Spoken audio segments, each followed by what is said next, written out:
Sempre que pensamos no quanto o mundo de Berserk é cruel, logo imaginamos o Guts e tudo que ele passou. E normalmente a fandom deixa de lado todo o sofrimento do segundo personagem mais importante da obra, a Casca. E isso acontece, claro, porque o foco principal da história é a rivalidade entre o Guts e o Griffith, e também porque a Casca ficou muito tempo fora de cena na obra. Mas vamos parar para pensar um pouco no quão merda foi a história da Casca. Ela foi ex-tu por dezenas de apóstolos, e também pela pessoa que ela mais admirava no mundo. Teve seu filho transformado em um demônio, e tudo isso acontecendo enquanto seu filho ainda estava em sua barriga. As consequências de tudo que passou no eclipse foram tão pesadas que sua mente se fragmentou e ela entrou em um estado de completa regressão mental, como se voltasse a ser apenas uma criança indefesa. Então vem comigo entender um pouco quais são os sentimentos da Casca em relação ao Guts e o Griffith.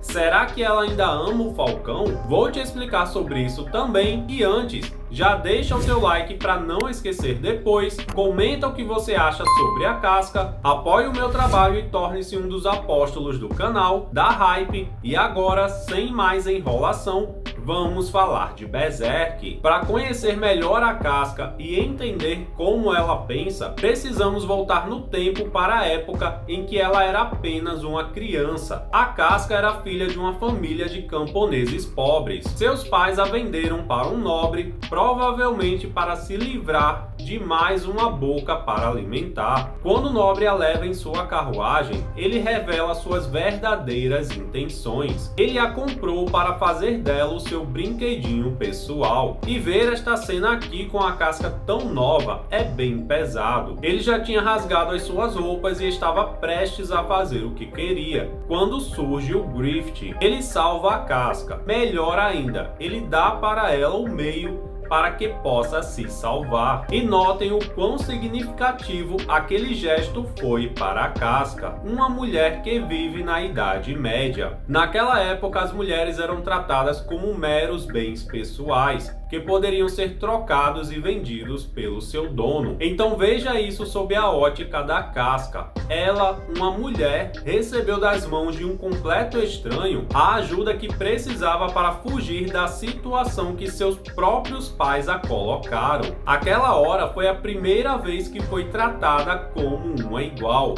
um ser humano. A Casca olha para o Griffith como se ele fosse alguém saído de um conto de fadas, um homem perfeito, montado em um cavalo branco e que a reconhece como pessoa. E cria-se aqui uma completa admiração. E notem que falei admiração e não amor. E agora veja também a grande diferença que o Griffith fez na vida dela. Depois de ler estas páginas, pensei que se o Griffith quisesse, poderia com muita facilidade ter matado aquele nobre, mas ao invés disso, ele deu à Casca a possibilidade de fazer isso ela mesma. E foi essa atitude que fez com que ela passasse de uma camponesa do campo para uma guerreira mercenária. Então aqui você já entendeu o grande sentimento de gratidão que ela tem pelo Griffith, mas com o passar dos anos ela foi ganhando cada vez mais destaque dentro do bando,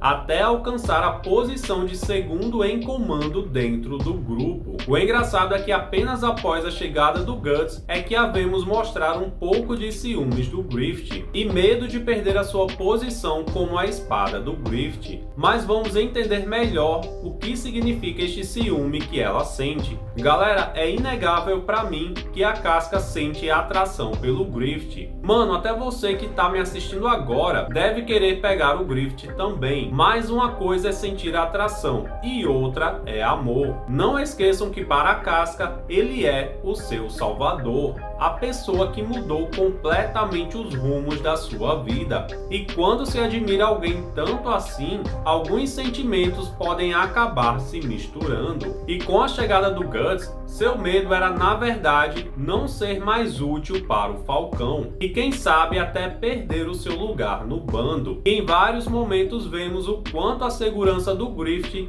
é a sua grande prioridade. Vê-lo em risco realmente a deixa muito abalada, e o mangá mostra claramente que seu sentimento por ele é o de uma protetora e não de uma mulher por um homem. Quando ela vê a princesa Charlotte com o Griffith, não existe aqui sentimentos de ciúmes. Então, deixando claro aqui a minha opinião, a Casca não ama o Griffith, mas em sua completa devoção, ela faria tudo o que ele pedisse. Pode ter certeza disso. E antes de ir para a parte que é só sofrimento na vida da Casca, vamos ver aqui quem é que realmente mexeu com o coração da guerreira. Mano, o Guts é muito parecido com o Griffith, e da mesma forma que ele, o Guts trata a Casca como uma igual. Eles lutam lado a lado no campo de batalha, e ele não a trata diferente apenas por ser mulher. E ainda a salva de um pelotão de 100 homens, arriscando a sua vida para que ela pudesse escapar. E depois que a Casca consegue trazer ajuda para o Guts e o vê quase morto por ter lutado para salvá-la, olha só o jeito que ela olha para ele. E depois, quando os dois estão sozinhos, ela ainda vai até ele passar uma pomadinha em seus ferimentos. E quando ele decide ir embora do bando, dá para ver claramente o quão dividida ela está entre ficar ao lado do homem que mudou completamente o seu cenário de vida ou ir embora com o Guts. Um pouco mais à frente, depois que a Casca e o Guts já começam a brincar um pouco, inclusive quem quer ver a cena toda vai no capítulo 46 do mangá, porque infelizmente não posso mostrar aqui, mas as cenas são bem fofinhas, garanto que vocês vão gostar muito. Depois daqui, os dois já começam a agir como um casal, e a Casca claramente já demonstra quem ela escolheu. Agora já está bem separado aqui tudo o que ela sente, amor pelo Guts e devoção pelo Griffith. E tive que detalhar o que ela sente para que vocês entendam o quão difícil e traumático os eventos a seguir foram para ela. No eclipse, a Casca logo de cara presencia todos os soldados que estão sob o seu comando serem devorados como se fossem porcos e galinhas. Ela fica literalmente paralisada de medo vendo aquilo, e só não vira ração também porque o Pippin a salva. Depois ela assiste o Judô morrer em seus braços. Depois que isso acontece, dezenas de apóstolos a cercam e percebem que ela é uma mulher. E é aqui que tudo começa a piorar, pois todos aqueles apóstolos estupram a Casca. Então entenda que antes dela chegar na parte do Fento, ela já tinha sido usada de tudo quanto era jeito por estes monstros grotescos. Se você prestar atenção nestas páginas, vai perceber por onde ela está sangrando. E quando o Griffith começa o seu ato, a Casca ainda estava desacordada. É algo bem monstruoso mesmo. E quando ela abre os olhos, percebe que aquele é o Griffith. E se você ainda acha que ela gostou disso aqui, basta imaginar o seguinte: imagina que 10 gorilas acabaram de te estuprar e depois ainda vem um cara enorme querendo te cutucar com uma vara de 20 centímetros. Acho que você não ia gostar, né? Porém, eu entendo a confusão, já que os mangakás gostam de desenhar estas cenas com estas marquinhas nas bochechas. Depois de tudo isto, vemos o resultado de toda aquela violência, num capítulo que se chama O Despertar Depois do Pesadelo. A Casca aparece completamente transtornada, como se não estivesse entendendo nada que acontece ao seu redor. Sua mente se escondeu em algum lugar bem profundo em sua cabeça,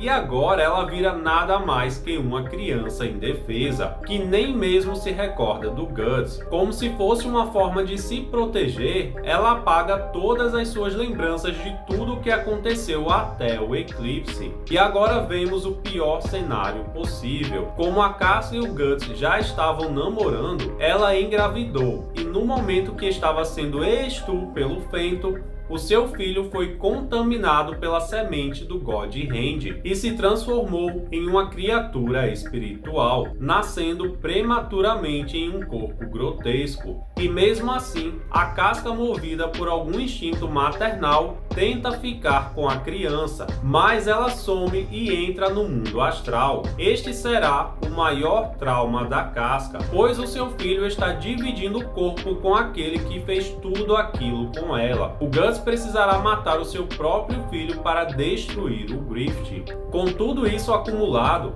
mesmo depois de recuperar a sua mente, o simples fato de olhar para o Guts faz com que reviva tudo o que passou no eclipse. E é muito triste a gente lembrar que estes dois nem conseguiram conversar direito desde quando ela voltou ao normal e já foi levada pelo Griffith. E você, o que achou do vídeo? Já tinha parado para pensar que a casca também foi afetada pelos mesmos horrores do Guts? Deixa aqui a sua opinião, e se você assistiu até aqui, não vá embora sem antes deixar o teu like, isso ajuda demais aqui no meu trabalho. Se inscreve se ainda não for inscrito, se puder me apoiar ainda mais, torne-se um apóstolo e vire membro do canal. Os últimos vídeos de Berserk vão aparecer aqui na tela final. Eu vou ficando por aqui. Valeu e até a próxima!